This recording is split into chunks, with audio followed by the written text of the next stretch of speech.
एक इन्वेस्टर के मन में ना सबसे बड़ा सवाल यही होता है, सबसे अच्छा रिटर्न मिलेगा कहाँ? किसी एक हॉट सेक्टर में पैसा लगा दें या फिर थोड़ा संभल कर एक बैलेंस्ड रास्ता अपनाएं। चलिए आज इसी गुत्थी को सुलझाते हैं। हर तरफ बस यही सुनने को मिलता है, देखो उस फंड ने कितना जबरदस्त रिटर्न दिया, है ना? और बस फिर लग जाती है ज्यादा से ज्यादा कमाने की होड़। पर एक मिनट रुकिए, क्या ये हमेशा सबसे स्मार्ट तरीका होता है या इस चमक दमक के पीछे कोई ऐसा रिस्क छुपा है जिसे हम अनदेखा कर रहे हैं? आज हम इसी की गहराई में उतरेंगे। तो सबसे पहले बात करते हैं उस चीज की जो इन्वेस्टर्स को अपनी तरफ खींचती है। वो है किसी एक खास सेक्टर पर दांव लगाना। सुनने में कितना एक्साइटिंग लगता है ना? सोचिए, जब कोई एक सेक्टर, मान लीजिए फार्मा या एनर्जी, रॉकेट की तरह ऊपर जाता है तो उससे जुड़े फंड्स, अरे वाह, क्या शानदार रिटर्न देते हैं। और यही चीज बहुत लुभावनी लगती है। मन में यही आता है कि बस अगली बड़ी वेव को पकड़ लिया जाए और उस पर सवार हो जाए। तो यहीं से ना निवेश के दो बिल्कुल अलग रास्ते निकल कर आते हैं। एक है कॉन्सेंट्रेशन, यानी एक जगह फोकस, और दूसरा है डाइवर्सिफिकेशन, यानी फैलाव। चलिए समझते हैं कि इन दोनों में आखिर मूल अंतर है क्या। देखिए, सेक्टोरल फंड का मतलब सीधा सा है, सारा पैसा, सारी उम्मीदें, सब कुछ बस एक ही सेक्टर पर।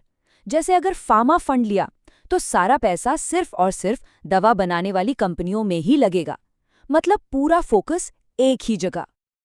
अब आते हैं दूसरी तरफ, डाइवर्सिफाइड फंड्स। ये क्या करते हैं? ये पैसे को एक टोकरी में नहीं रखते, ये उसे कई अलग अलग सेक्टर्स में फैला देते हैं। थोड़ा सा पैसा फार्मा में डाल दिया, थोड़ा बैंकिंग में, थोड़ा टेक्नोलॉजी में, और ऐसे ही कई और सेक्टर्स में, मतलब रिस्क को बांट दिया। और यहीं पर आता है सबसे बड़ा और सबसे दिलचस्प फर्क, रिस्क का। सोचकर देखिए, सेक्टोरल फंड में अगर वो एक सेक्टर डूब गया तो पूरा का पूरा निवेश खतरे में आ सकता है। लेकिन डाइवर्सिफाइड फंड में क्या होता है? अगर एक सेक्टर अच्छा नहीं भी कर रहा तो कोई बात नहीं, दूसरे सेक्टर्स हैं ना जो उस नुकसान को बैलेंस कर सकते हैं। इससे ओवरऑल रिस्क काफी कम हो जाता है। अच्छा, अब बात करते हैं रिटर्न्स की, और इसे समझने का सबसे बढ़िया तरीका है एक रेस का उदाहरण। सेक्टोरल फंड एक स्प्रिंटर की तरह है जो 100 मीटर की रेस में बहुत तेजी से दौड़ता है, और डाइवर्सिफाइड फंड एक मैराथन रनर की तरह जो लंबी दूरी तक लगातार एक ही गति से दौड़ता रहता है। ये चार्ट इस कहानी को और भी साफ कर देता है। देखिए, किसी अच्छे साल में जब कोई सेक्टर जोरों पर हो तो सेक्टोरल फंड 20% से भी ज्यादा का रिटर्न दे सकता है। कमाल है ना?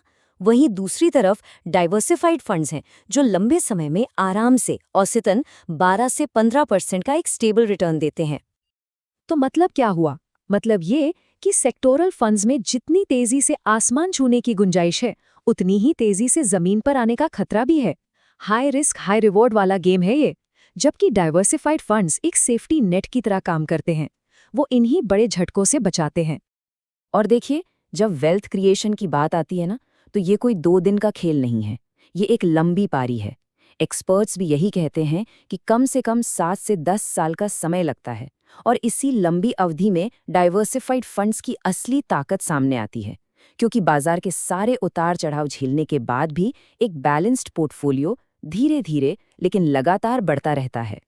चलिए, अब तक हमने फंड्स की बात की, अब जरा खुद इन्वेस्टर की तरफ देखते हैं, क्योंकि सही इन्वेस्टमेंट चुनना सिर्फ नंबर्स का खेल नहीं है। ये इस बात पर भी निर्भर करता है कि किसी इन्वेस्टर की अपनी सोच, उसकी अपनी स्ट्रैटेजी क्या है। ये टेबल इस बात को समझने में बहुत मदद करेगी कि किस तरह के इन्वेस्टर के लिए क्या सही है। एक तरफ हैं वो लोग जो मार्केट को टाइम करने की कोशिश करते हैं, जो ज्यादा रिस्क लेने से नहीं घबराते और जो अपने इन्वेस्टमेंट को रोज ट्रैक करने के लिए तैयार हैं। उनके लिए शायद सेक्टोरल फंड्स काम कर जाएं। और दूसरी तरफ हैं वो इन्वेस्टर्स जिन्हें चाहिए स्थिर ग्रोथ, कम रिस्क और सबसे बढ़कर मन की शांति। उनके लिए डाइवर्सिफाइड फंड्स ही बेहतर विकल्प हैं। तो इन सब बातों को समझने के बाद आखिर में निष्कर्ष क्या निकलता है, खासकर उन इन्वेस्टर्स के लिए जो लंबी अवधि के लिए पैसा लगा रहे हैं? चलिए देखते हैं कि स्मार्ट रास्ता कौन सा है। देखिए, ज्यादातर लोगों के लिए जिनका लक्ष्य रिटायरमेंट या बच्चों की पढ़ाई जैसे बड़े लॉन्ग टर्म गोल्स को पूरा करना है, उनके लिए डाइवर्सिफाइड अप्रोच ही सबसे ज्यादा समझदारी भरा है। क्यों? क्योंकि ये एक स्टेबल, कम टेंशन वाला और समय के साथ वेल्थ बनाने का एक आजमाया हुआ तरीका है। तो आखिर में बात सिर्फ इतनी नहीं है कि कौन सा फंड ज्यादा रिटर्न देगा। बात इस पर आती है कि एक इन्वेस्टर के तौर पर कोई कैसा सफर तय करना चाहता है। एक तेज उतार चढ़ाव और जोखिम से भरी रेस, या फिर एक स्थिर, शांत और लंबी मैराथन। ये चुनाव पूरी तरह से इन्वेस्टर का अपना होता है।